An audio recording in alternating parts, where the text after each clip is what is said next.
देव और वसुधा के बीच अब बढ़ने लग गई है नजदीकियां। जहां पर सीरियल वसुधा में एक तरफ तो अविनाश की फाइनली शादी हो चुकी है अब, और सूर्य और चंद्रिका का मिलन भी तो हो चुका है। सारे दोस्त अब फैमिली की तरह फिर से एक साथ हो गए हैं।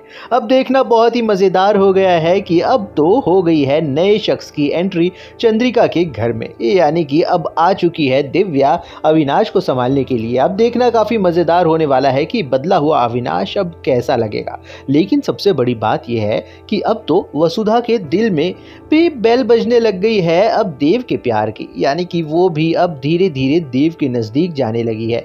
उसे ऐसा लगता है कि उसने देव को जितना समझा है उसके हिसाब से देव बहुत ही प्यारा बंदा है। लेकिन वहीं पर दूसरी तरफ देव भी दिल ही दिल प्यार तो करता है वसुधा से, पर उसे इस चीज़ का एहसास ही नहीं हो पा रहा है।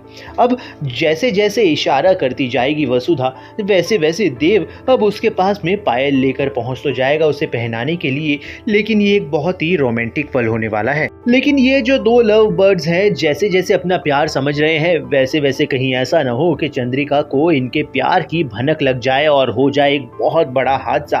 क्योंकि चंद्रिका ये चीज शायद ना बर्दाश्त कर पाए कि वसुधा उनके घर की बहू बनने वाली है। फिलहाल तो देखना काफी इंटरेस्टिंग होने वाला है कि अब थोड़े टाइम तक तो थोड़ा लाइट हेडेड मूड रहने वाला है सीरियल में, यानी कि अब थोड़े टाइम तक खुशियां ही खुशियां हम सबको दिखाई देने वाली है। लेकिन अब एक बड़ा ट्विस्ट, नया ट्विस्ट भी आने वाला है। वो ट्विस्ट ये है कि अब आने वाले एपिसोड में करिश्मा फिर से नई प्लानिंग करती हुई जेल में बैठी बैठी नजर आने वाली है, और वो कोशिश करने वाली है कि किसी भी तरह से वो ये जेल से बाहर निकल जाए। लेकिन सबसे बड़ी बात तो ये होने वाली है कि फिलहाल अब हमारा जो देव है वो धीरे धीरे वसु के प्यार को समझना शुरू कर देगा, और वो भी अपनी फीलिंग्स को समझना शुरू करेगा। लेकिन फिलहाल तो अब सबसे बड़ी बात यह है कि अब जो ये माँ बेटे का रिश्ता है देव और चंद्रिका के बीच का, ये जो रिश्ता है ये बहुत ही नाजुक है।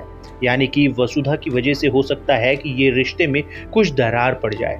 लेकिन फिलहाल अब देखना काफी इंटरेस्टिंग होने वाला है, क्योंकि अब वसुधा नहीं रुकने वाली है। वसुधा तो अपने दिल की बात अब देव तक पहुंचा कर ही रहेगी। खैर, आप लोगों को ये सीन देखकर मजा आने वाला है या फिर नहीं, कमेंट में जरूर बताइएगा। फिलहाल तो वीडियो को लाइक जरूर कीजिए, बने रहिए हमारे साथ में और देखते रहिए सीरियल वसुधा।